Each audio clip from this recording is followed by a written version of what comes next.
বিএনপিকে নিয়ে সমালোচনার ভিড়ে জামায়াতে ইসলামীর অপকর্মগুলো যেন চাপা পড়ে যায়। বিতর্ক আর অপকর্ম যেখানে, জামায়াতে ইসলামীও যেন সেখানে।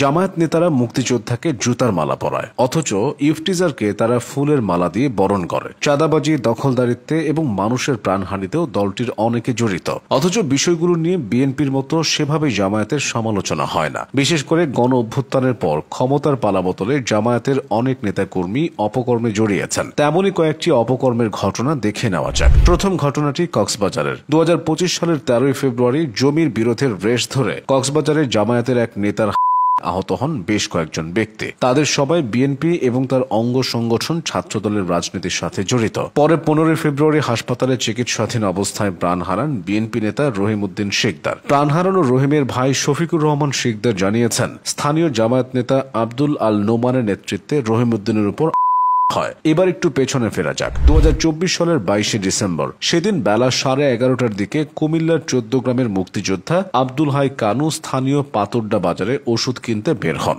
এ সময় স্থানীয় কয়েকজন তাকে ধরে নিয়ে যায় কুলিয়ারা হাই স্কুলের সামনে। সেখানে তার গলায় জুতার মালা পরিয়ে দেওয়া হয়। পরে ওই ভিডিও ভাইরাল হলে এক জামায়াত নেতার সংশ্লিষ্টতা উঠে আসে। ভাইরাল হওয়া ভিডিওতে দেখা গিয়েছিল স্থানীয় জামায়াত সমর্থক প্রবাসী আবুল হাশেমের নেতৃত্বে 10-12 জন বীর মুক্তিযোদ্ধা কানুর গলায় জুতার মালা দিয়ে কুমিল্লায় থাকতে পারবেন না বলে হুমকি দিচ্ছেন। পরে তীব্র সমালোচনার মুখে ওই ঘটনায় জড়িত দুজনকে বহিষ্কার করে জামায়াতে ইসলামী। পরের ঘটনাটি ছিল চট্টগ্রামে। মুক্তিযুদ্ধে মানবতা বিরোধী অপরাধের অভিযোগে জামায়াত নেতা এটিএম আজহারুল ইসলামের খালাস ও মুক্তির প্রতিবাদে 2025 সালের 28 মে চট্টগ্রাম প্রেস ক্লাব এলাকায় বিক্ষোভ কর্মসূচি দেয় গণতান্ত্রিক ছাত্র জোট। ওই কর্মসূচিতে সরাসরি আক্রমণ করে শাহবাগ বিরোধী ঐক্য।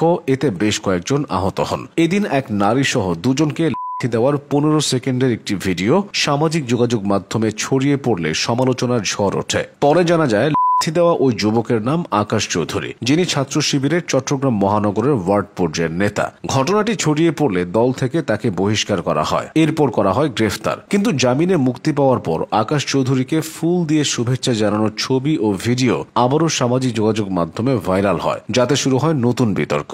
জমি দখলেও জামায়াতের দুর্নাম রয়েছে। ঘটনাটি 2025 সালের মার্চের। সে সময় হাতিয়ায় এক প্রবাসীর বাড়ির জমি দখলের অভিযোগ ওঠে স্থানীয় এক জামায়াত নেতার বিরুদ্ধে। অভিযুক্ত জামশেদ উদ্দিন জাহাজমারা ইউনিয়ন জামায়াত ইসলামীর রুকন। জামশেদ তার জমির অংশ প্রবাসী এমরান উদ্দিনের বাড়ির অংশে রয়েছে বলে দাবি করেন। এরপর তিনি কয়েকটি গাছ কাটেন, ট্রাক্টর দিয়ে মাটি ভরাট করেন। বাধা দিলে প্রাণনাশের আসে। পরে ওই প্রবাসীর বাবা হাতিয়া সিনিয়র জুডিশিয়াল ম্যাজিস্ট্রেট আদালতে 13 জনকে আসামি করে মামলা করে। জমির পাশাপাশি ভবন দখলেও জামায়াতের নাক কাটা গেছে। এটি হয়েছে সিরাজগঞ্জে। সেখানকার উল্লাপাড়া উপজেলার পৌর সদরে উল্লাপাড়ার কাঁচাবাজার এলাকায় ইউনিয়ন পরিষদ সংলগ্ন একটি সরকারি একতলা পরিত্যক্ত ভবন দখল ও সংস্কার করে উল্লাপাড়া সদর ইউনিয়নের 5 নং ওয়ার্ড জামায়াতে ইসলামীর দলীয় কার্যালয়ের সাইনবোর্ড লাগিয়ে দলীয় কার্যক্রম চলছে। ওই অফিসে 5 নং ওয়ার্ড জামায়াতের সাইনবোর্ড লাগানো হলেও উপজেলা জামায়াতের নেতাকর্মীরা সেখানে নিয়মিত বসে দলীয় কার্যক্রম পরিচালনা করছেন।